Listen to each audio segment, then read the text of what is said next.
Okay, Yasuki-kun, what is it? Hey Yasuki-kun, I said what is it? Why are you angry? Are you for real? Because I spent my entire day trying to find a criminal. You should have said it was you who destroyed it all alone. Why do you lie about it? I didn't really lie about anything. I just didn't mention it. It's the same thing. Why did you do such a thing? It's because you never leave your house anymore, Yasuki-kun. Huh? I thought maybe if I made a sandcastle, you'd come look. There's no sense in making them if you don't look at them. It's none of your business, Yasuki-kun. Why were you hiding? Shut up. Don't you like people seeing you cry? I'll hit you. You can't hit a girl, Yasuki-kun. You're just another dim-witted girl with no personality. I won't cry, okay? I'm not trying to make you cry. I won't cry because the person who really wants to cry is Yasuki-kun. But what are you saying? I don't cry. Why do you keep pretending to be strong? I'm not trying to be strong. You don't have to pretend to be strong in front of me. I don't care if I'm a dim-witted girl with no personality. Anyway, if I saw you crying, I bet I'd like you more. That's kind of gross. It's fine if it's gross, because I've decided something. Even if you hide, I'll always be by your side. You can't escape me. You sound like a stalker. I'm not a stalker, I'm your lover. Since when were you my lover? Is that something you decide by yourself? Hey, since we're lovers, I'll be with you when you're sad. I'm not really sad. There you go, pretending to be strong again.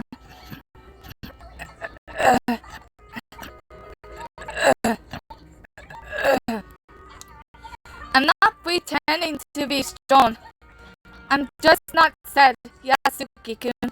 In the end, she didn't even remember who I am. She just figured I was just some kid she didn't care about. I couldn't even call her mom anymore in case she gets scared. I had to pretend to be someone else's kid. I'm not gonna cry for her sake. Now that she's dead, I've got a load off my shoulders. I don't have to be an actor in a play anymore. But it was because of the disease. I said it was unavoidable. Didn't I? I'm sick of hearing it. The doctor was always saying that. The doctor didn't do anything. If he were really a doctor, he would have cured my mom's disease. He sounds like a phony. If I were a doctor, I would have cured her disease easily. Are you going to cry? I said I don't cry. Don't worry, I'll never forget about you, Yasuki-kun. But what? That's a weird thing to say suddenly. It's not weird. I really mean it. Even if I forgot everything else in this floor, I'll absolutely remember you. If you do forget, what will you do? Then you'll cure me. Yasuki-kun, if you become a doctor, you'll be able to cure any disease I have, won't you? Well, yeah, I guess. And if you forgot, I'll remember you. But if I don't remember, we'll still be together forever. We'd spend our whole lives looking after each other. I knew it. You really are a stalker, aren't you? Anyway, we'll always be together. Hey, since we'll always be together, it's okay to do embarrassing things. It's okay to cry. You can cry forever. You really are weird. So have you given up? You won't laugh at me? I won't laugh at you. You won't try to comfort me? I won't try to comfort you. You won't tell anyone? I don't have any friends to tell it to. I don't have any friends either, or any family. For the first time in his life, Matsuda Yasuki cried in public.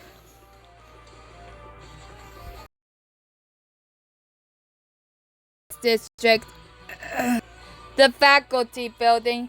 In the unpopular fourth floor corridor, only two sets of footsteps could be heard. One set of footsteps belonged to the school physician. The other belonged to super high school level neurologist Matsuda Yasuki. The physician with dark shadows cast over his face led Matsuda, a depressing feeling floated in the atmosphere. Matsuda wore his usual dingy white shirt that fit him loosely. The hem of his shirt met his trousers, and he wore a jacket up the top. It clung to his shoulders stiffly as he walked, most likely because he never wore it. "Ah, I really owe you one for this," said the physician, walking ahead of him. Matsuda raised his head. "He's nowhere near my specialty. I was extremely troubled on what to do, so I appreciate your cooperation with this." He had a relieved-sounding voice. Matsuda replied in an indifferent voice.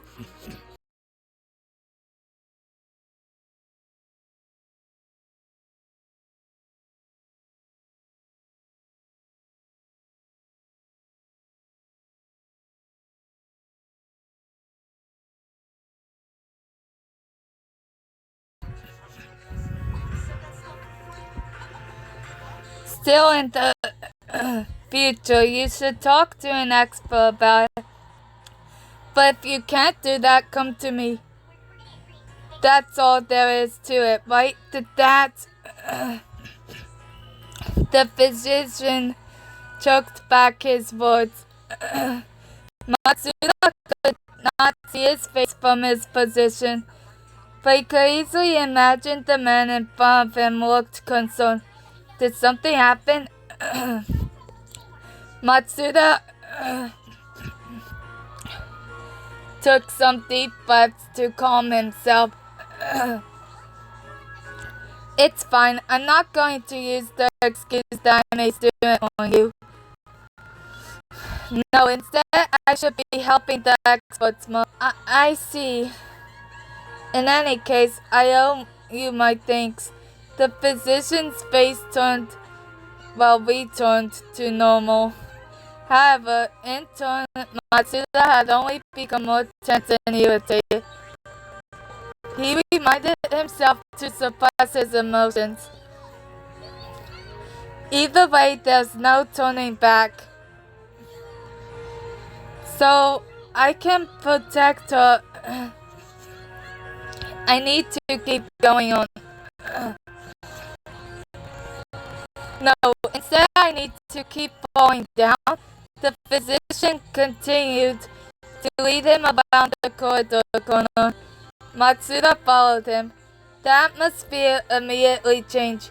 This part of the corridor was eerily silent. He felt the temperature rapidly drop. On one side of the corridor, every window was covered up by thick curtains.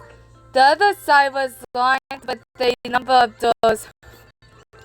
On each door, there was a darkly tinted small window.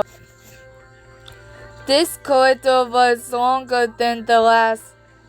The faculty building was exactly as Matsuda had imagined it would look like since he first learned of its existence. Usually, all the rooms are vacant. The physician abruptly started to explain. He may have sensed Matsuda's question. "So then, I suppose he means these rooms are only really used in an emergency." He followed the physician, looking around absent-mindedly.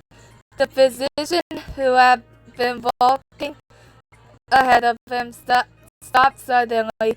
This is it. As he said that, he gestured to the door next to him.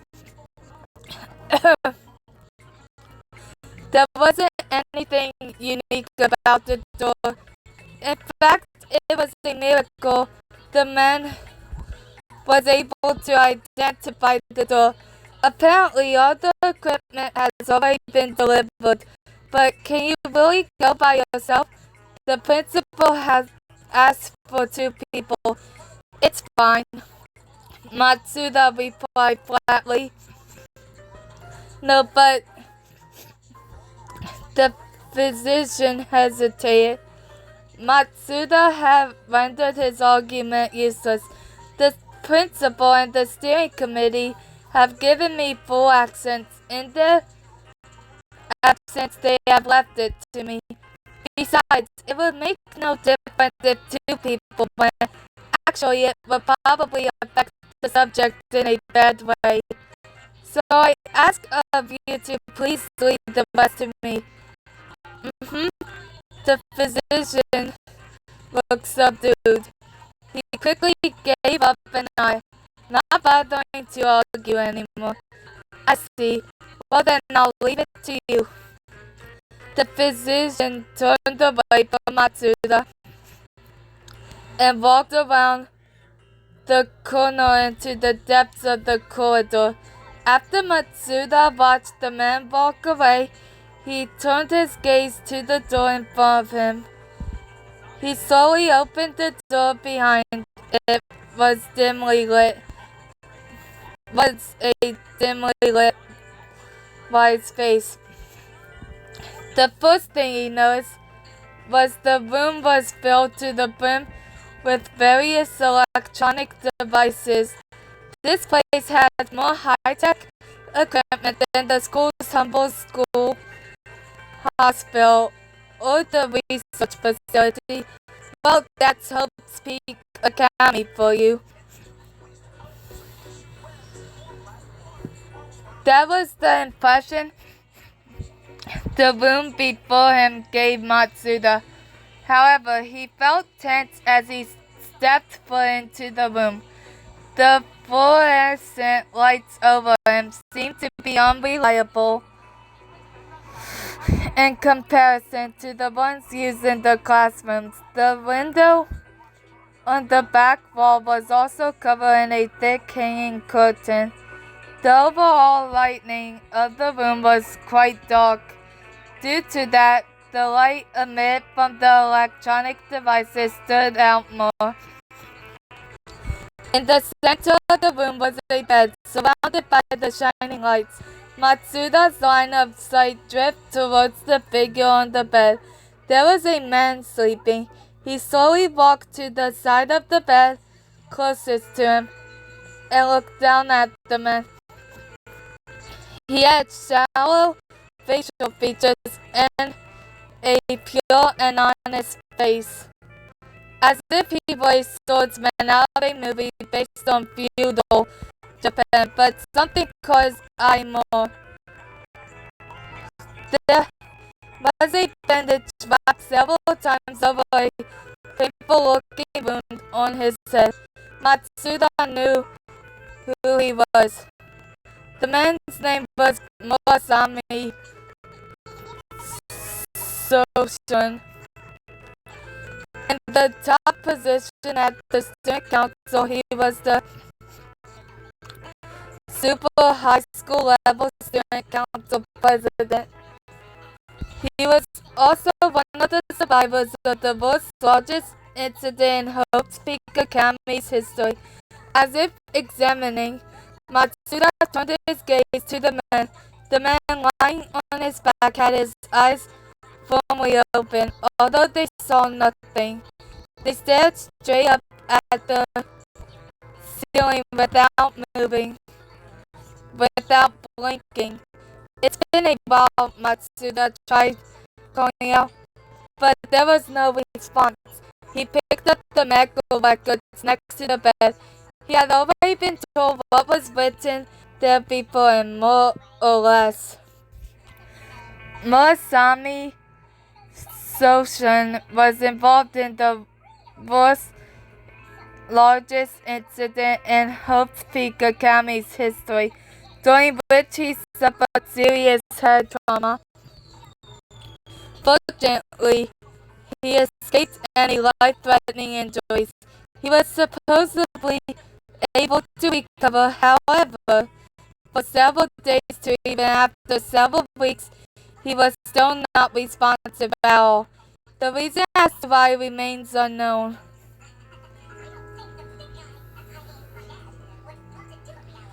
As Matsuda returned the medical record to the bedside table, he tried raising his voice again.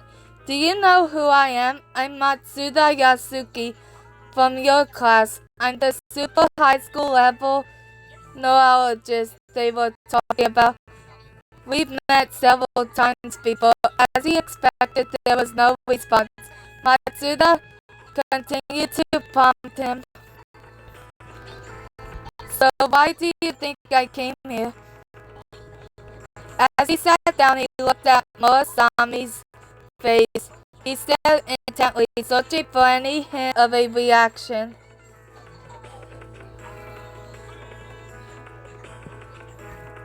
I was asked by the school headmaster and members of the steering committee. I said I wanted to help your recovery. Even though I said I wanted to hear about what happened, they wouldn't tell me anything. In fact, they did the opposite. In order to cover it up, it seems they want to hear the full story from you. Matsuda paused and emphasized the words that follow. Well, that's supposedly their intentions. As always, Murasami didn't respond, but Matsuda continued anyway.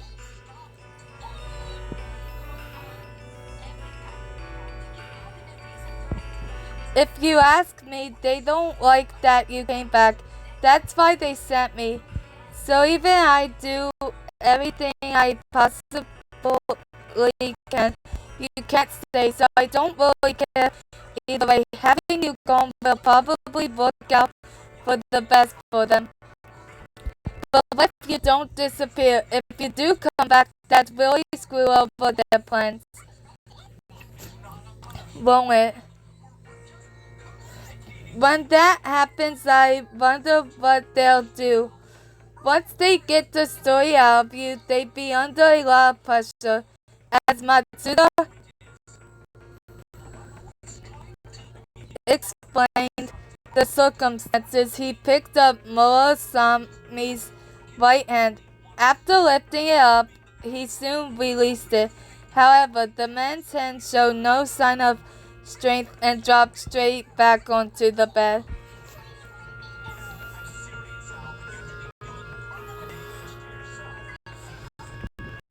But I don't really know about that either. They're trying to hide and abandon the student council president because there's a criminal behind the incident, isn't there? Matsuda leaned forward. Their faces were almost touching. He looked deeply into Murasami's unseeing eyes. One false move, and this will turn into Yaoi Wampa.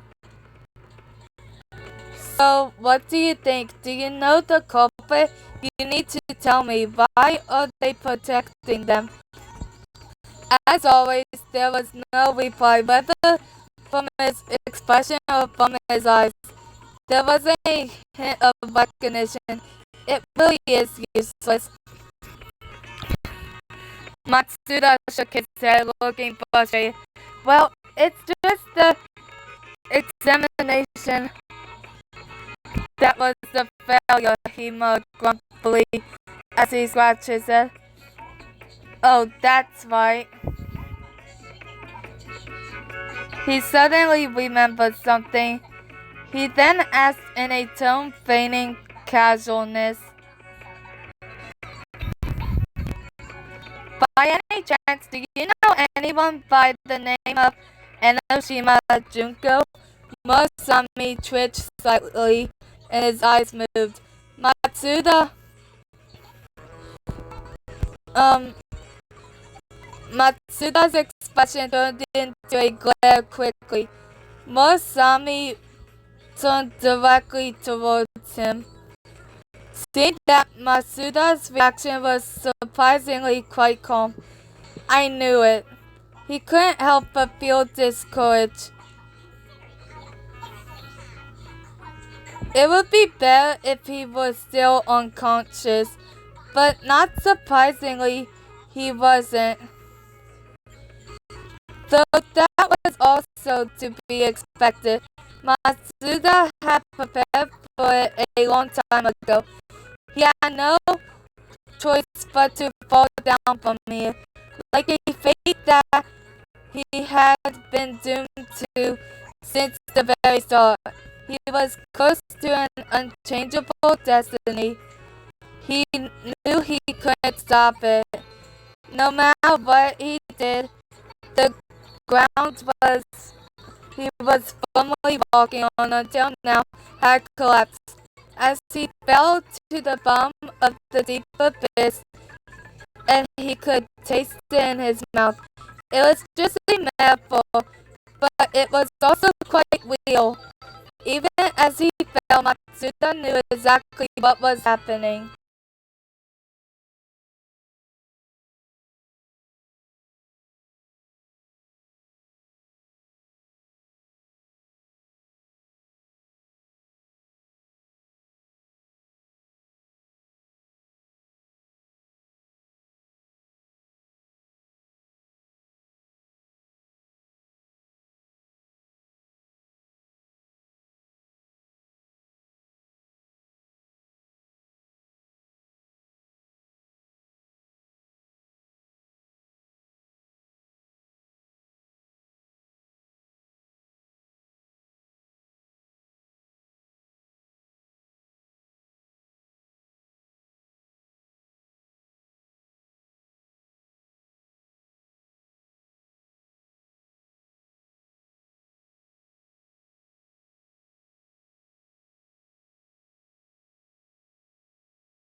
So about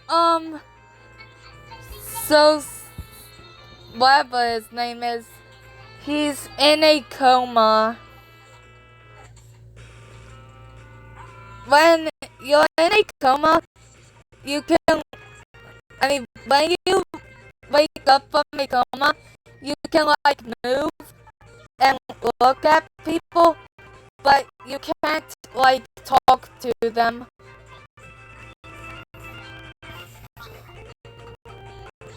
So yeah. Anyway, chapter 3 is long. So yeah.